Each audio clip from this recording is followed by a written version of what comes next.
So, what is happening in the wider economy and operating environment that is generating the level of collaboration and merging activities in the sector?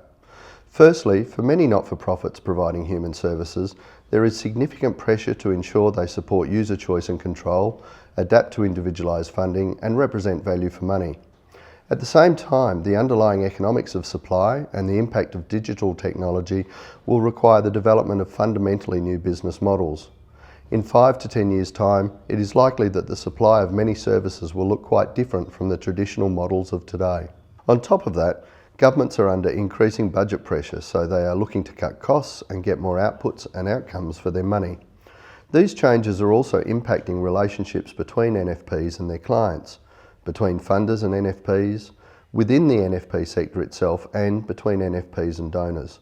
Organisations that were collaborating may now find themselves as competitors.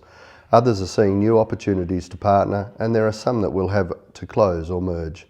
Some are finding that contracts from governments explicitly require organisations to collaborate to achieve outcomes.